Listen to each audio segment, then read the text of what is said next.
कि आप लोग के बीच में 2 मिनट का मुझे समय मिला है। उसके बाद मैं इस प्रोग्राम को नातिया मुकाबला, नातिया मुजाहरा कराने वाली कमेटी को मैं तहे दिल से मुबारकबाद देता हूं और उनका शुक्रिया अदा करता हूं कि इस दौर में ना किसी के पास समय है, ना किसी के पास फुर्सत है। उस टाइम के बीच से अपना टाइम निकालकर इतनी बड़ी महफिल सजाने के लिए कम से कम 8 से 10 दिन का प्रोग्राम बनाना पड़ता है। मैं आपके हौसले को सलाम करता हूं, आपके जज्बे को सलाम करता हूं। यकीनन ये ईद मिलादुन नबी की महफिल सजाई गई है। आज हम लोग यहाँ बैठकर पूरी रात सवाबे दारैन हासिल कर रहे हैं और इस कमेटी को एक बार और मुबारकबाद देना चाहता हूं कि हमने यहाँ पे देखा 6 हाफिज शायद मुकम्मल कर चुके हो या अभी होने वाले हो। आपने उन हाफिज लोगों को बुलाकर स्टेज पर सम्मानित करने का काम किया है। मैं उन तमाम बच्चे जो यहाँ पर सम्मानित किए गए हैं, मैं उनके वालिदैन को मुबारकबाद देता हूँ कि यकीनन आपने अपने बच्चों को तालीम के क्षेत्र में आगे बढ़ाने का काम किया है। और साथियों, मैं उन तमाम बच्चों को मुबारकबाद देता हूं, आपके हौसले को सलाम करता हूं कि आपने मेहनत की, आपने जद्दोजहद की, आज आप यहां तक आए हैं।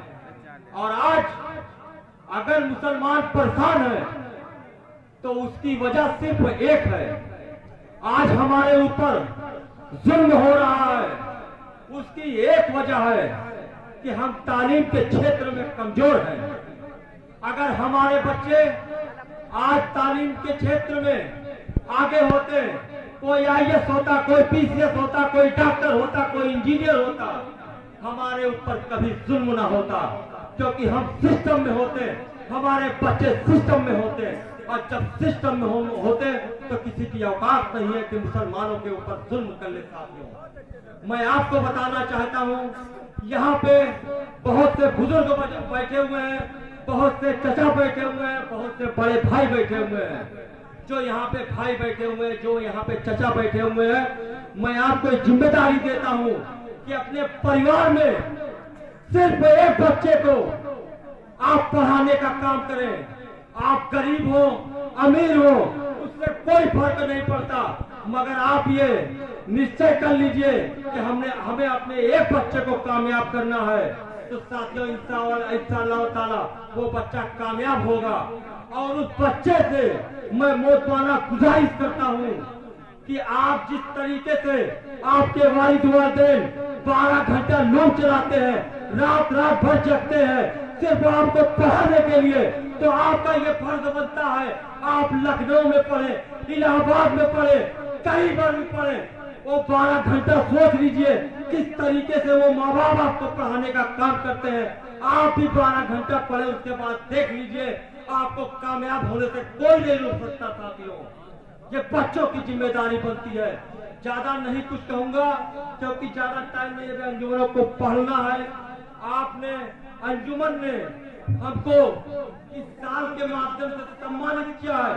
यकीनन मैं आज पहली बार सम्मानित हुआ हूँ। मैं इस कमेटी को मुबारकबाद देता हूँ, शुक्रिया अदा करता हूँ और एक इल्तिजा करना चाहता हूँ कि जब भी आप प्रोग्राम लगाए, यहाँ की आसपास जितनी भी मस्जिदें हैं, उनके इमाम साहब को आप स्टेज पर बुलाएं, उनके मुअज्जिन को आप स्टेज पर बुलाएं, क्योंकि जब हमारा इमाम, हमारा मुअज्जिन, अगर उसको हम सम्मान देंगे तो इंशाअल्लाह वही मुअज्जिन, वही इमाम हौसले से मस्जिद में जाने का काम करेंगे। क्योंकि मस्जिद का काम होता है समय पे मस्जिद पे पहुंचना, चाहे जाड़ा हो, चाहे गर्मी हो, चाहे बरसात हो। तो साथियों, हम लोगों का ये दायित्व बनता है कि ऐसे लोगों को हम सम्मान करें, उनको सम्मानित करें। हमें नहीं जरूरत है सम्मानित करने का। अगर सम्मान करना है तो हमारी मस्जिदों को इमाम को करिए, हमारी मस्जिदों को मुअज्जिन को करिए। यकीनन मैं उन मुअज्जिनों को, उन इमाम को, उनके हौसले को सलाम करता हूं, उनके जज्बे को सलाम करता हूं। कहने सुनने में अगर कोई गलती होगी तो माफी चाहता हूं साथियों। अस्सलाम वालेकुम रहमतुल्लाहि व बरकातहू साथियों।